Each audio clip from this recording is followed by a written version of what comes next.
Hello, beautiful soul family. Welcome. Welcome to Soul, Light, and Body. And today we have such a beautiful guest, Christina Callaway, and she's here to enlighten us more about mindfulness. And she is a mindset and confidence coach. So she's going to bring the tools to us. And I am a holistic health and wellness coach and a co-author of two ebooks with my sister Joan Williams.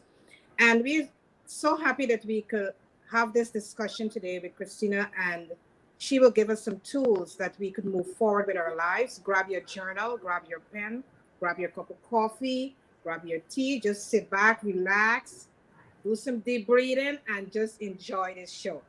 Thank you so much for joining us. Joan? Hi, thank you, Karen.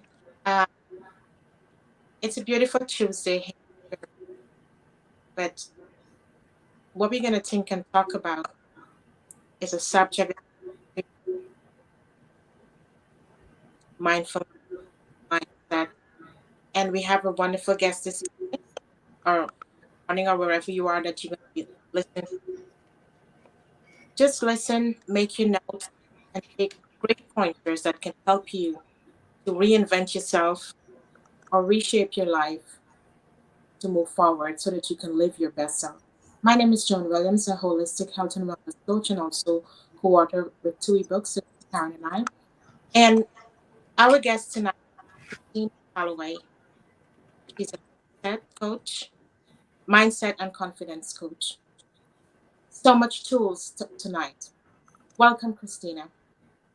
Hi, thank you so much for having me. We're happy that you're here with us because we know that you have so much of value to share with us. So tell us how you really start on this journey to become a mindset and confidence coach.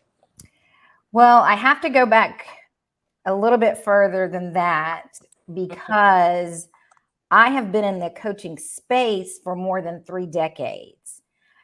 I knew at a very early age that my purpose in life was to teach.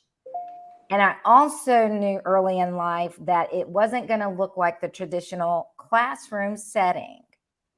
I didn't know what it would look like, but I knew that it wouldn't look like that. And that is not because I dislike school teachers. They are my heroes and sheroes. I love and admire and respect teachers so very much.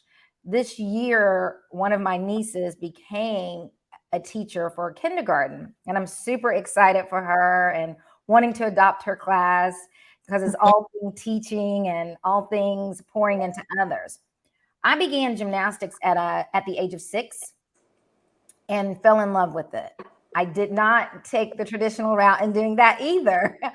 I was introduced to it by my neighbor, who was my best friend.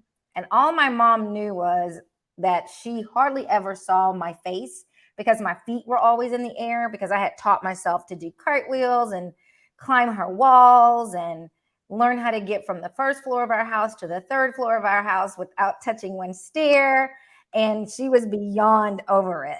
I guess my punishment for that was I had to wash the walls, and that wasn't fun. But when I began as a gymnast and the impact that my coach had on me, it that's when the defining thing of, well, your teaching is going to look like this. It's going to be an open wall classroom. You're not going to have one set of kids, but you're going to have access to hundreds and thousands of kids. And I was fine with that. What helped me in falling in love with the sport, I started out as a competitive gymnast right off of the bat. Did not take a formal class or anything like that. But I don't know that I would have had that courage. I would have had that tenacity had it not been from the foundation that was set by my parents. Gymnastics was the foundation, and gymnastics built on top of that. So if you think about building a house and you lay the foundation, you want a solid foundation. We know about building house on sand. We don't build our houses on sand. So I had a very strong foundation from my parents and the things that they instilled in me and my siblings as it relates to confidence and mindset. Now, I live in the South, and during that time, I would go to the competitions and be the only Black girl there. And so saying that, you can only imagine what it was like for us when we traveled and the racism that we experienced. But having gone through my dad taking on a large corporation in a discrimination lawsuit, I guess I was already built for that as well. And just having the gymnastics to confirm, to reinforce, to reinstill the life skills that I had already received from home, and it built upon those: time management, self-confidence, high self-esteem, all the things that you know that comes from being an athlete. Well, I got all of that from it. What made me want to become a coach, a gymnastics coach, was that I saw how many lives I could impact. And that was the magnet. That was the thing that drew me to it. And so, ironically, the very program that I'm running right now is the program that I started in when I was 6 years old. So life is full circle. And I have been at this with this organization for more than 3 decades. While being a gymnastics coach, as you can imagine, you're going to have athletes who go through that self-doubt. They go through what we call performance blocks, but it gets mislabeled as a mental block. And that's one of my ultimate challenges, is to help reframe the language, because a mental block is serious. It does happen, but the majority of the time with athletes, it is a performance block. And so I just had a way of being able to talk with the gymnasts, ask them questions, because a lot of what brings on the lack of confidence or the mindset that's not as strong is fear. It's fear of failure. It's fear of success. And so, having received the tools through training and using my own personal experience, I was able to help my athletes shift. Well, over time, I got known throughout my state, unbeknown to me, that I was the coach that could help the athletes get their breakthrough. And I didn't even know that happened by accident. I just started getting calls from gymnasts who weren't a part of that I didn't directly coach. And I finally said, "How are you finding out about me?" And the moms would tell me, "Oh, people talk." So they would see me at competitions. They would see me interact with my athletes. If the athlete didn't perform well, they would see me not get upset with them, but help them to understand that that was just a moment in time and it was not a defining thing for their lives. Take the lesson from it, go back to the gym and regroup. So after I started getting girls that were coming from other states, like 4 hours away, I thought, there must be something to this. And I started focusing more on helping the girls through their performance block. Well, 2 years ago, 2020, I, like everyone else, got affected by COVID. So I couldn't see the gymnast in person as I had been seeing them for the last 5 years before that. And so I decided I'll take this time to get more education, and I will reinvent how I work with them. And like everyone else, I pivoted to online. Well, during COVID, I contracted COVID, very sick, had double pneumonia. It's a miracle that I'm here, and I'm very thankful for that. I was sick for 8 weeks, and then I had long COVID for 6 months. In fact, the day that my certification for mindset and confidence coach, the very first day of it, I had just been diagnosed with COVID. And anyone that's out there that's watching or that may watch the replay of this, if you've had it, and you had it during the alpha version, or you had a really rough bout of whichever strand you contracted, you know that focusing and doing anything but laying still is very hard to do. Being the type of person that I am, I persevered through that. And then January of last year, I decided to take it a step further and do a 6-month certification. And I completed that. And now I've always been a mindset and confidence coach, but we just added an extra word to it that says certified, because in some people's minds, that makes a difference. Although my clients before that didn't care one iota if I had that word certification before it or not. They believed in me because I believed in them. Wow. That's beautiful, Christina. First of all, thank you for coming through COVID, and now you're doing better, so you can live your best, continue to live your best life, and support and help heal and everything for others. So we thank you for that. Thanks for being here. Thank you. Yeah, That's amazing. it is a phenomenal story, and it will help a lot of people to understand, to believe in your dreams. Go after your dreams. And the one beautiful thing that I was listening to you is that you had a very supporting team around you, which are your family, Mm-hmm. and that is what a lot of people now don't really have. They don't really have that supporting team, that system that is, around them to help them, and that was one good thing, that you really had that supporting team around you, who rally around you, who Mm-hmm. push you, and that is so great. And hats off to them. Thank Yeah. you. Yes, because And that really helped you to be the person who you are today. Absolutely, without doubt. Understanding no one's family is perfect, and I'm not going to paint the picture that mine was either. However, it was more important, and rather than have differences, it was more important for us to band together in hard, difficult times. And that's not easy either. It's true. stressful when you're going through, and you think about, my dad took on a corporation, the Westinghouse Corporation. That's a whole machine that one person went up against. And it was scary growing up during that time, because they had more resources than my dad did. And there were things, and we live in a very small town, and we know how that can be if they're wanting to do intimidation to get you to stop, because they don't want to have to pay out this claim. We went through all of that as young children, and it was super scary. But from an early memory, I remember my parents being active, not passive, not afraid to tackle on those difficult, hard things. So I didn't know anything different. I didn't know not to, because it was demonstrated to me, this is what you do. I would see my mom, we would be grocery shopping, and she would get extra things because that's the way she was raised.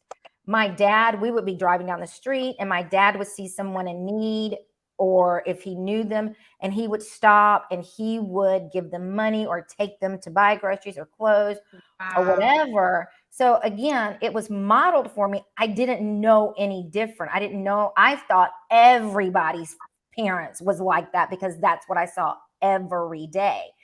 Obviously, once I got older, I learned no, everyone's parent was not like that.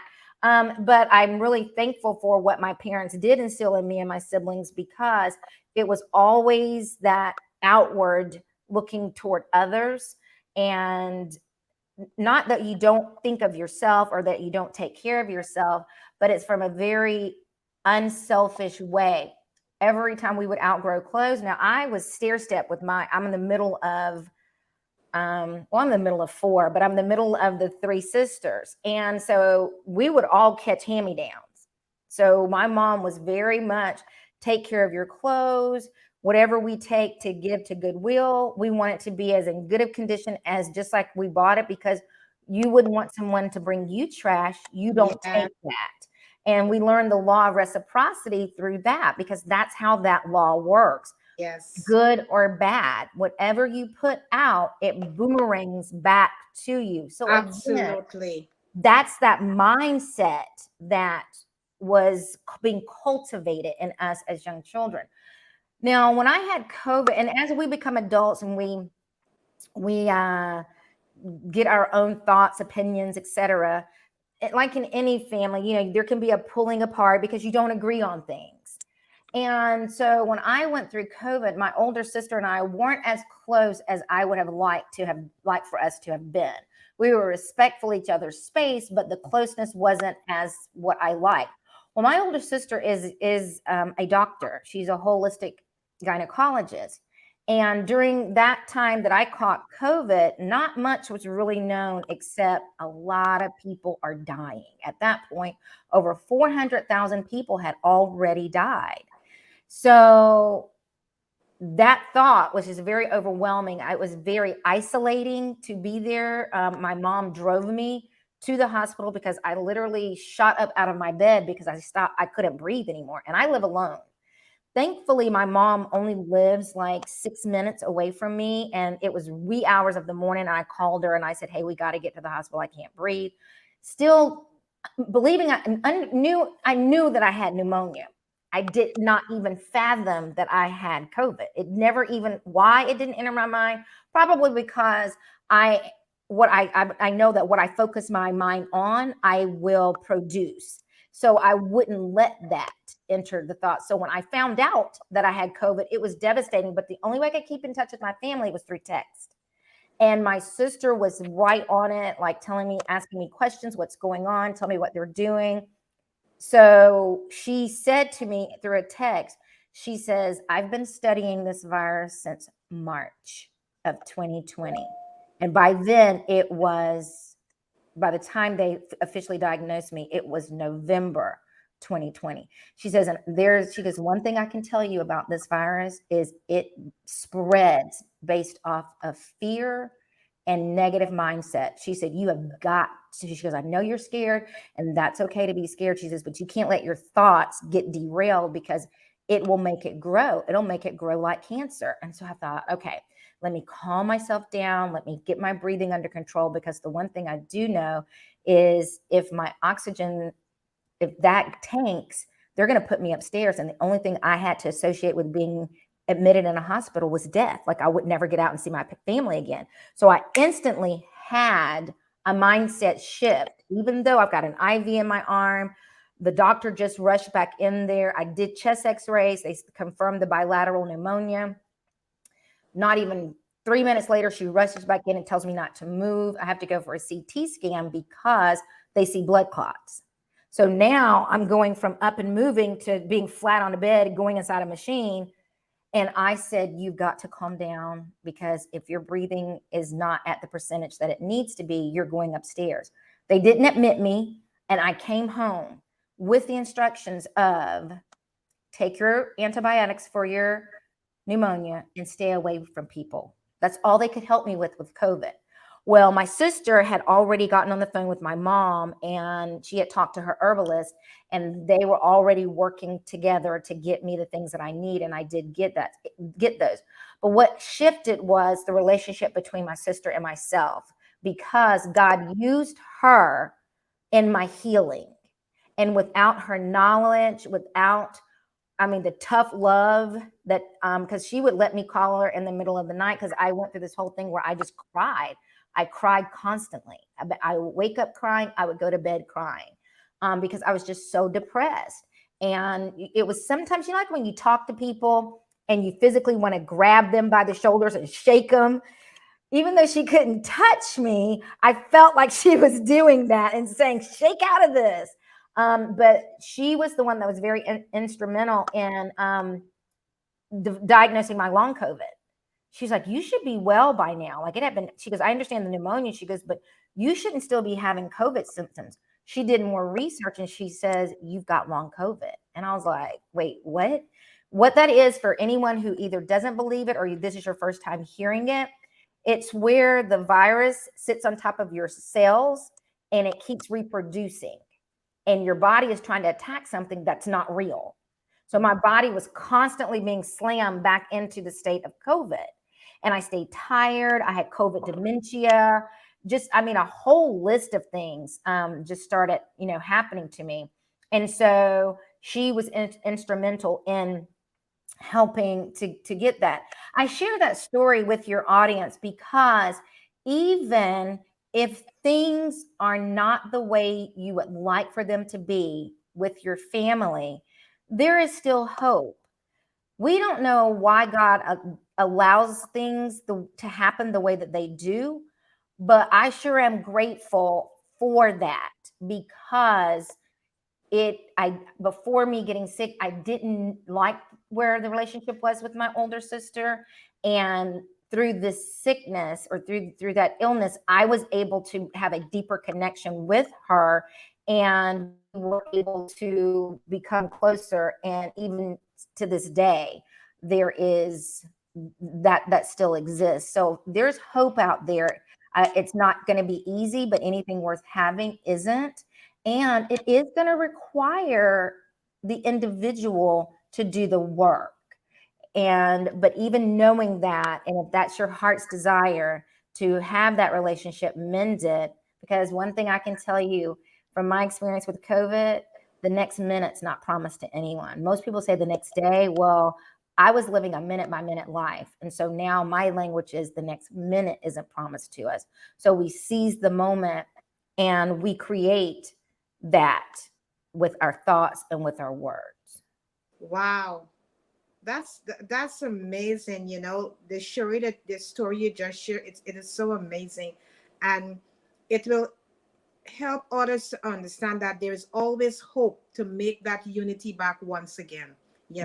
Sometimes we all shift, but we could come back. We could come back with each other. And as you said, God used moments or things or someone to bring that mesh back together. And that is beautiful that you guys came back together, and you guys are on a better foundation now moving forward. Moving forward. Beautiful. Yeah. I will say too, because I can hear someone saying, well, they don't want to. I'm ready, but they're not. That's okay. You keep yourself in the position of openness, having an open heart and an open mind, and God will make that happen. Yes. He will. You just have to, he has to know that you are willing. Yes.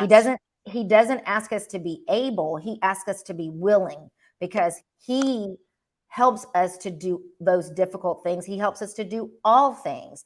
And so it's not a battle that you have to do alone, but you do have to be active in it. Sometimes I hear people say, well, I'm going to pray about it. Well, prayer is an action word. It's not something that you sit down, you write up this wish list, you send it up the zip line to God, and you stand there waiting for him to send it back down. That is not how that works. It is the fact that we posture and position ourselves for him to do the super on top of our natural. So that's where the supernatural comes in, because we are these triune beings in this natural body. There is physically so much that we can do. But thankfully, when we posture ourselves and put ourselves in a position to where we can be used by him, we all become superheroes. We do stuff that we will blow our own minds. We'll stop and think, well, where did that come from? And how did that happen? And it's because we had a shift in him being able to use us. Beautifully said. Yes, because your faith is the backbone of what you do on a daily basis. Absolutely. And that is what has led you to this journey. I just want to also step back a little bit. I know you talk about your father and mom, and he went up against a giant corporation, but that is what you're doing now.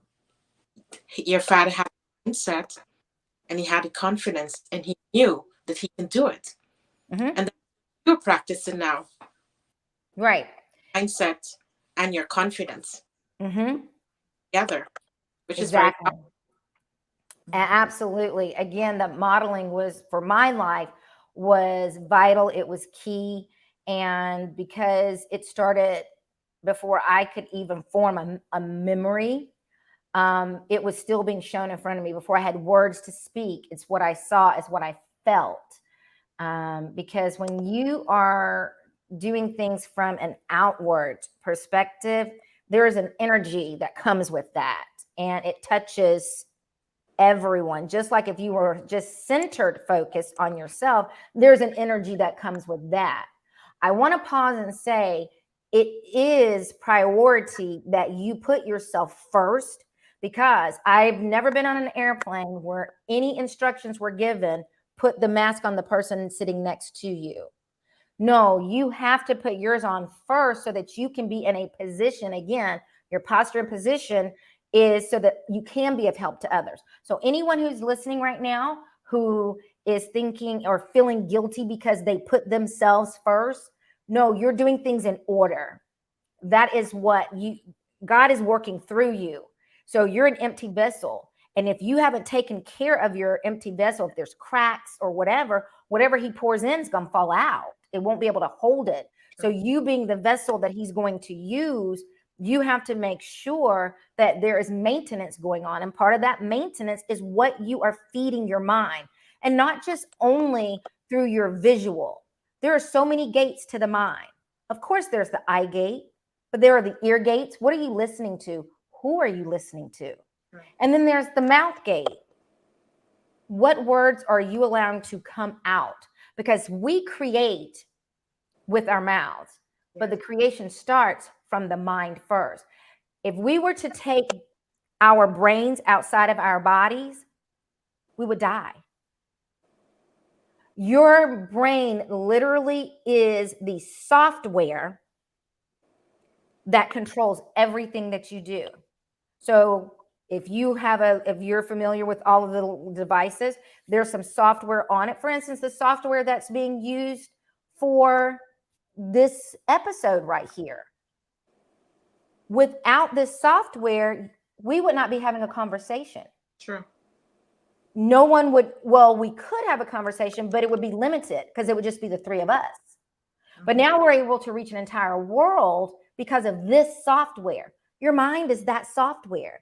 And if you don't take care of it, if you let viruses enter into it, if you don't do regular maintenance of what do they call it when you're trying to clearing the cache, if you don't do that with your mind, it's not going to work the way that you want, and you're going to be really frustrated. Absolutely. Oh my goodness, that was so on point. That was so on point. It's like, I think it was one of the shows Joan was sharing of an example that simply your phone, if it have too much of stuff, you got to start deleting. You have to start deleting. Right. It's not going to work. Right. And then think about, I was just looking at my phone the other day and I was like, I've got some apps on here that I don't even use. So I offloaded them. Same thing with your mind. Exactly. If it's not going to serve you purpose for your greater good, offload. And you might be saying, well, Coach Christina, how do I offload? Well, that's really good. That's when you take time away. Maybe it's, you don't look at social media for a while. You go on fast. Fast isn't just food. True. Whatever's got your attention that's keeping you from being focused and in tune to receive instructions on what to do, then that's something that you are probably doing in what I call overdrive. It's not a bad thing to be on social media. It's not. But if it's keeping you, when you wake up in the morning, your phone is the first thing that you open and you start going through it, your email or Facebook or Instagram, that should be a red flag that says, is this an overdrive? And if the answer is yes, it is an overdrive, then fast. Don't go on a fast where you won't be successful. Don't go on this 21-day fast. If you've been looking at that social media and that sort of thing for a really long time, how about 24 hours? Because let me tell you, that in itself is going to be a struggle if you look at your screen time, 24 hours. But it's not just elimination. It's not just not saying negative things. It's not just those things. what are you doing and what are you replacing it with? Because True. you're trying to create new habits, new Right. mindset, things that you can anchor to. So what are you going to anchor to that behavior in the place of? So my certification came through is part of positive psychology, and I am now embarking on yet another certification in positive intelligence. And so we have, everybody knows, our left brain, our right brain. Inside our left brain is where we have all of the feels and the emotions and that sort of thing. And then in our right brain is where we're doing more of the unconscious thinking. So there's conscious thinking that's full of emotions. Unconscious thinking focuses on what is true, what is accurate. So an example of a left brain way of thinking is, I always need to get gas when it's time for me to go on a trip. Well, is that truth? Have you ever been on a trip and you already had enough gas to get there? 9 times out of 10, probably so. But that saboteur thinking, and we have 9 saboteurs, everybody has the judge.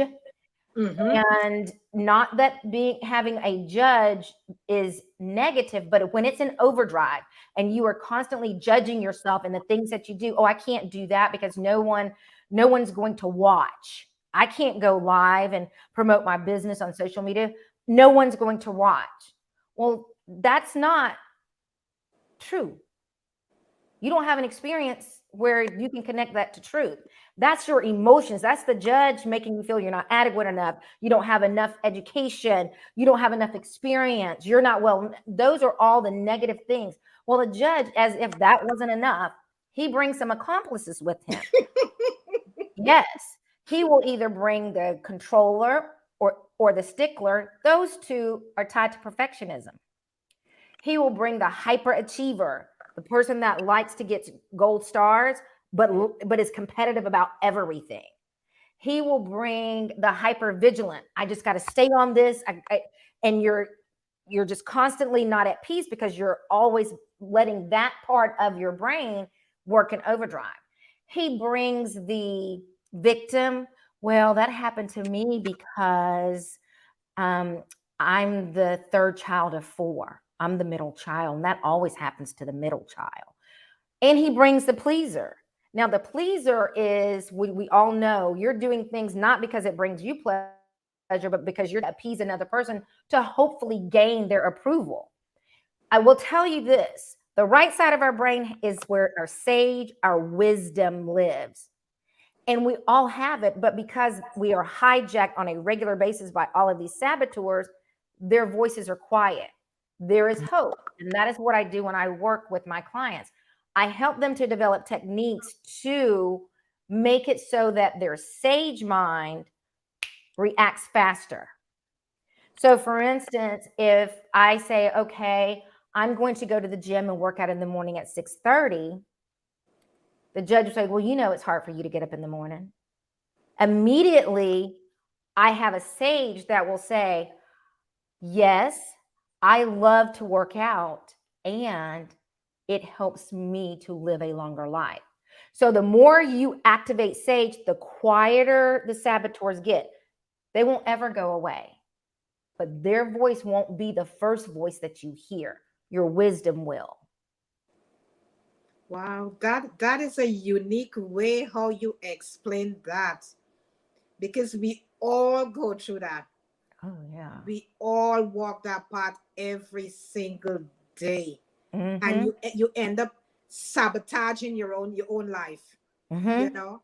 And then the imposter syndrome comes up, you know, and it's so many things. Because, like I was saying, Friday we had a show, and I was saying that we all go along in this prison. We live in a prison, you know, Mm-hmm. and we keep fighting with the right and the left side of the brain. Mm-hmm. Yeah. And the left always try to dominate. Right. It does because, well, let's think about it. We live in a fallen world. We live in a world where people seek out negativity. So if that's what we're constantly feeding True. ourselves, we're feeding our mind that type of food, we are going to equate the sage and the wisdom side as food that we dislike. So if you're a person that doesn't like broccoli, you're not going to let your sage, because you're like, oh, there's that broccoli. I don't want any parts of that. I don't like it. Nourishing our mind takes work, and it takes consciousness, and it takes determination, and it takes that grace and forgiveness, because there again, the saboteur will say, see, you're up here trying to meditate and your thoughts are drifting all over the place. But that's okay. Yes, but I just went 3 minutes without that happening. And I'll build on that. Sometimes I know I was talking with someone recently and they were talking about their meditation practice. And I asked them how long they like to meditate. And they said, well, I try to do 30 minutes. And I said, tell me more. Well, 5 minutes in, my thoughts are on my to-do list. And I said, but for 4 minutes, you were focused. And they said, yes. And I said, so go for 4 minutes. Go to where you're going to create success for yourself, as opposed to this abstract way of thinking or being, just because it sounds impressive or you convinced yourself that that's what you have to do, right? So you set yourself up with tiny habits. My dad had this saying that he would say to us, inch by inch, life's a cinch. Yard by yard, it gets hard. Keep life moving by inches. So when you break it down into smaller pieces, it doesn't become so overwhelming, and you are successful. Who doesn't want to be successful? We all want to be successful. Maybe we are not the hyperachiever, but I don't know anyone who really likes not being successful. Now, as you notice, I'm being careful with my words. You haven't heard me say fail. Right. There is an appropriate circumstance that word fail or failure is applied to. And for me, I apply it to not doing anything at all, not making an attempt, not attempting and coming short. Well, there was a success because I got going. I moved. I had movement. And sometimes our minds will convince us, if you can't run the full marathon, don't run at all. Life is a marathon. It is not a sprint. But our way of thinking, we think in terms of short sprints, as opposed to, this is a long journey. I've ran a half marathon before. And for anyone who doesn't know how many miles, that's 13.1 miles. I've done that. I trained for that and I ran that. That was not an easy feat. And I can tell you right now, I didn't start out thinking about mile 13.1. I started saying, when am I going to see that first half mile marker? Because it was too overwhelming for me. And as I got further into the race, my body started letting me know, this is not easy. What are you doing? And did you have a meeting with the body committee? Because I wasn't present. So, and there were times along that 13.1 miles that I walked, and it was okay. True. One of my struggles because I too, having been an athlete, fall into the controller and stickler, the perfectionism. And for the longest time, if I heard someone say, oh, well, that's good enough, I would be like, oh, it would just drive me crazy, because I couldn't rest in for me, good enough meant below C. And I was raised that if someone in the class makes an A, so can you. True. They're no different from you. Yes. So hearing good enough sounded like mediocrity to me. It's like you're not giving it your all. It doesn't mean that at all. I have now learned that's not what that means. That means after I have given it everything that I have and the result is different than the expectation, that is good enough in that moment. Yes. Because maybe I don't have enough knowledge. Maybe I don't have enough skills. Maybe it's timing that has nothing to do with me, because this thing called time management is elusive. None of us can control time. True. It's 24 hours in a day. We don't start the day. We don't end the day. True. We can control the task within the Right. time. So it's actually mislabeled. It should be task management, because in managing the task that you do, your time will either run off on you or it will be in sync with what you're doing in that moment. The key is staying present and being in the moment, Yes. so that when you experience the just falling short of the goal, you don't give up and not try again. I learned this at an early age, and I always share this with my athletes or anyone that I'm working with. Goals are not cemented and permanent. It is a starting point, and you can change them. Once you start moving toward the goal, you're going to get different information than you had before you started.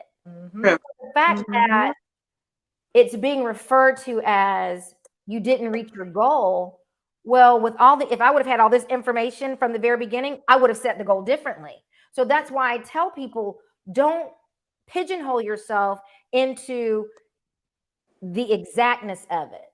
You do set a goal, but as you gain more information and insight, it better serves you to adjust the goals. And that's fine. That doesn't say that you're a failure. That doesn't say anything, because that would be like saying to a child who just learned how to talk, and you were teaching the child their ABCs, and they went A, B, C, D, G, J. Well, you would say they were a failure, but they're not. Or the child that was crawling and took that first step and fell down. Well, you would say that child is a failure, but they're not. They are strengthening themselves physically, mentally, emotionally, so that their brain can take on more to do more. When we become adults, we get so jaded and so confused and so competitive that we forget to be childlike, so that we can be used and so that we can reach our goals. That is what you said there. Because Yeah.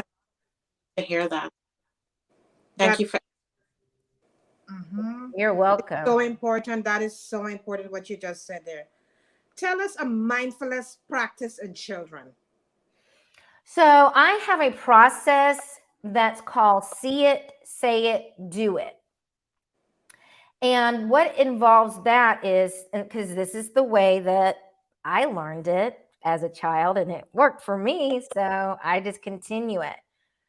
You first have to see it in your mind. So when I'm working with my athletes, I ask them, what do you see up here? Do you see yourself doing this skill? For the ones that tell me no, we take a step backwards and we create that. Now, understanding there are different types of learners. There are those who are kinesthetic. They're going to need to feel things. You've got those who are visual. They're going to need to see things. And then you've got those that are auditory.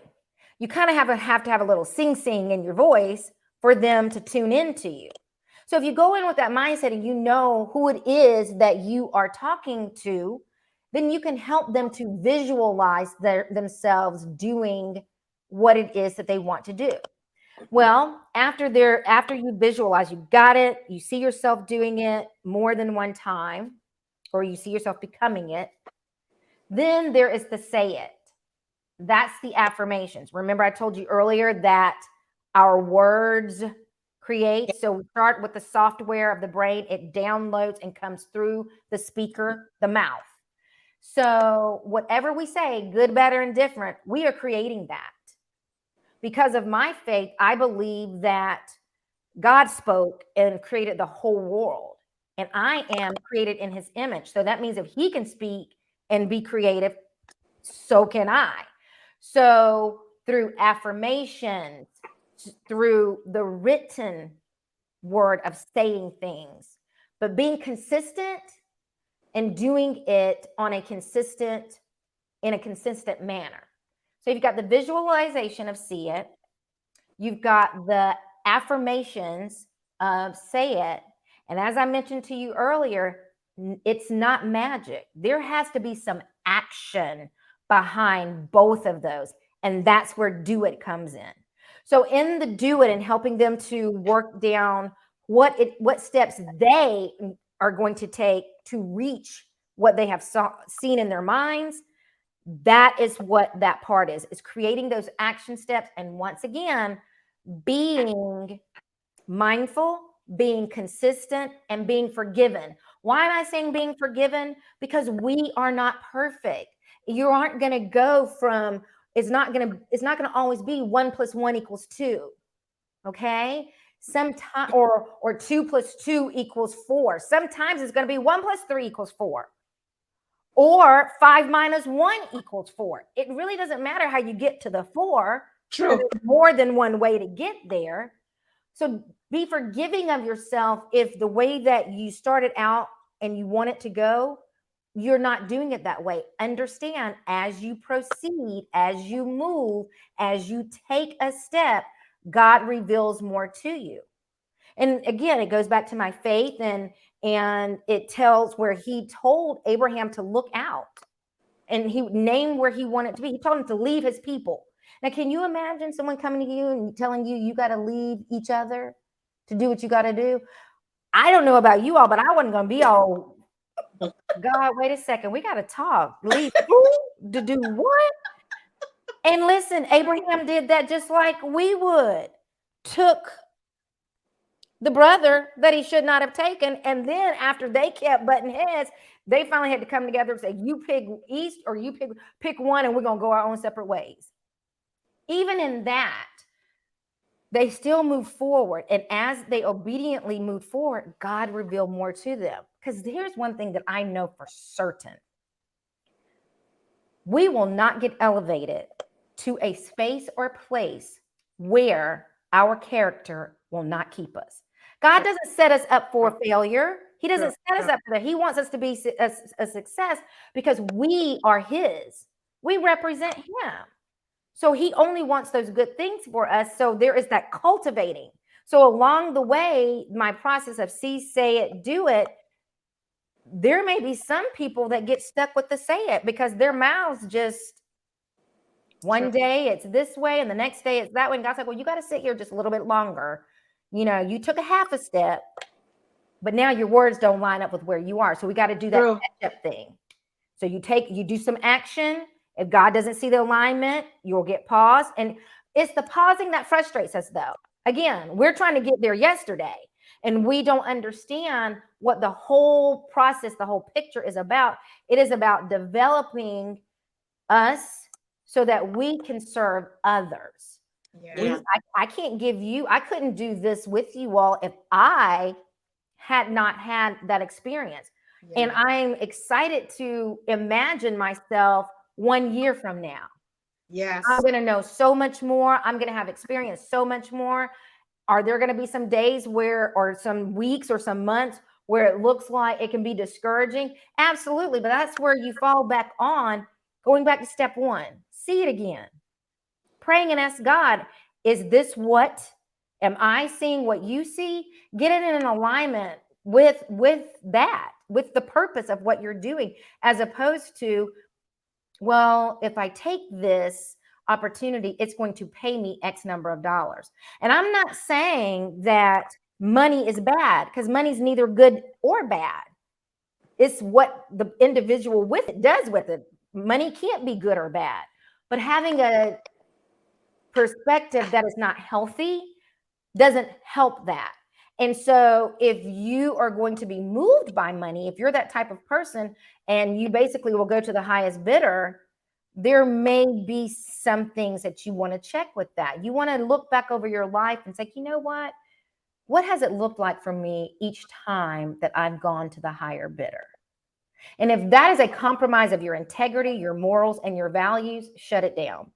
I don't care how much they're paying, because nothing is worth you losing your integrity, or your having your character assassinated, because when we are no longer here, What will be said about us is our integrity and character. And the question that you want to ask yourself is, what are they going to say? I did an exercise recently. It wasn't one that I was expecting. I'd never done this before. You ladies may have.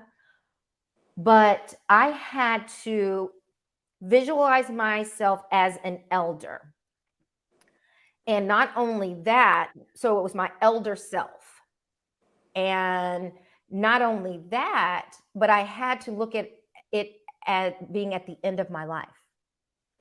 And so from that perspective, that's where I had to put my mind. So in putting my mind in there, the next step was, what is it that you will be saying about your life? And that was just like that light bulb that went on, because I'm not my elder self yet. I still have time to do those things that I said that I wanted to be said. And that was the goodness of it. So sometimes it's like going from the end back to the present. And that can shift some people. Some people have done an exercise of writing their obituary. Mm-hmm. And in writing that, they wrote down things that they wanted people to remember, good things that they wanted people to remember about. Who doesn't want to be remembered for good things, right? Of course we do. The problem was they weren't doing those things presently. But the good news is they were writing their obituary. That means they were setting themselves up for success for the rest of their life. It's their blueprint for how they want to live each day until the last day. Because guess what? I said it already. The next second's not guaranteed to us. True. So if you think from a mindset of that, and you let that be your guiding light, let that be your guiding force, then your mind starts looking at things a whole lot differently. That is absolutely right, Christina. That is so true, because we need to live in the present moment. We need to embrace that moment. And if in that moment we come to the realization that, you know what, we're not living our best self in this moment, we have this moment to change things. Yes. Absolutely. I heard someone say, now we know that not anybody's talking because they're on the other side, but I hear you. And I heard you say the times that we live in are very difficult.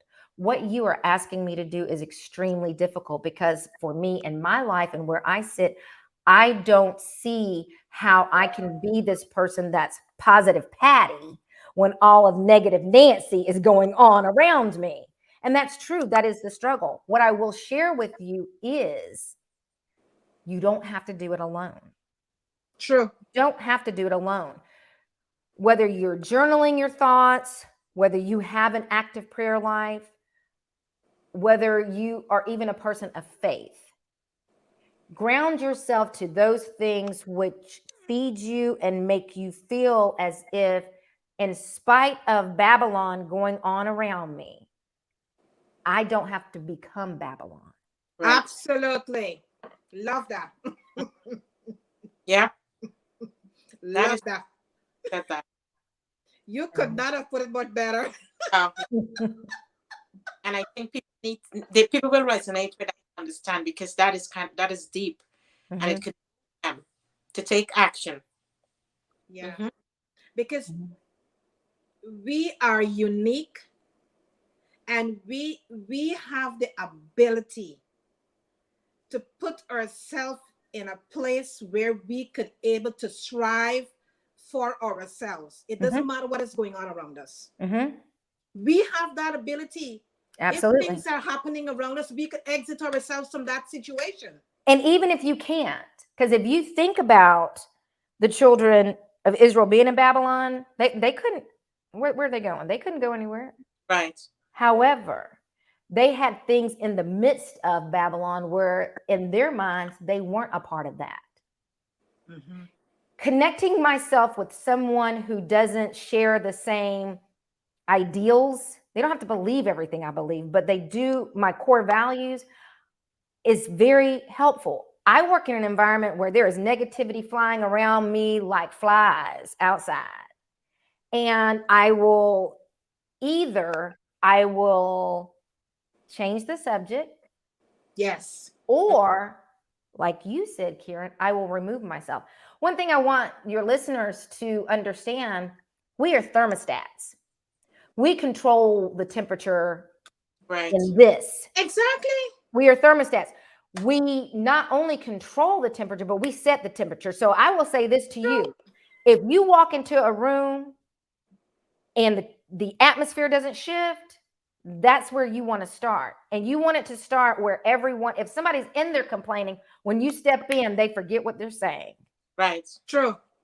You know, if I do remember this before we got staff shirts, the employees could wear whatever shirt they wanted to. And I had someone that I knew very well. She would wear her Christian, she would wear her faith. And I had another employee who came up to me and said, if being like her and acting like her is what it means to be a Christian, I don't want to be one. Now, that was hard for me to hear because I had the responsibility of going back there and sharing that with her. But I did. I said, our faith should be heard, felt, and seen by the deaf, dumb, and blind. Not because you wear a shirt or you wear a cross, but because it emanates from you. Mm-hmm. So whether or not if it's someone who is blind, the words that you say is they're going to have keen hearing because God does that. And they're going to be able to hear everything you say and what you don't say. Mm-hmm. I said, if they are mute and they can't hear, that means they got very keen eyesight. They're watching every small, minute detail that you do. And does that line up with what you say you're representing? And I had to tell her, I said, if you're not going to line up to that, don't wear those shirts again. Because it's not serving you well, and it's not serving the person that you say you serve and that you love well. You can't do that. This is too fragile. You're wanting to share your faith with someone. You've got to come from a posture of meekness and humbleness. Yes. Yes. No one wants that plastered in their face, and then you are acting contrary to what it is you say. You're unbelievable. So true. Oh my goodness, Krista, you're phenomenal. Thank you. It's everything. You are so phenomenal, girl. Everything you're saying, it's just in alignment with what we practice as well and say as well. Wow. Mm-hmm. And share with the community. You are phenomenal. And you know, back. Yeah, we gotta get you back, girl. That sounds good. I'll be happy to do it. Oh my goodness, you gotta come back. And when we're gonna bring you back, it's gonna be a live show.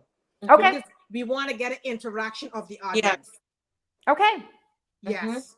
Mm-hmm. And we just want to thank you so much for taking the time today and sitting with us and to bring clarity to a lot of things, you know, because we all walk around each day and there's as you said, there's so many things going on within here. Mm-hmm. You know? And you came today and you were able to set us with these tools that we could work to understand the left brain and the right brain and what happens over here, you know, and someone who is listening, who would be listening to this, they will understand, wow, that is what really happens, you know?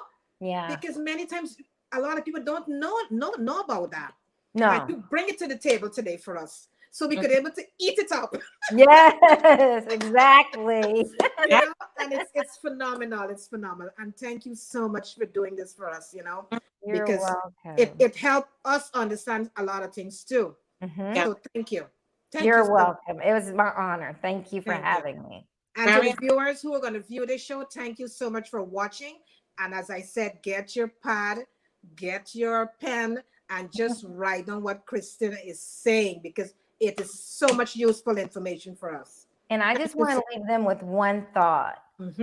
Your life is only as good as your mindset. Beautiful. Beautiful. Love it. Love it. You love it. I love it. Yes. Yeah. Thank you so much. Thank you. Thank you. Thank you. Thank you. Thank you, Joan. Thank you. Yeah.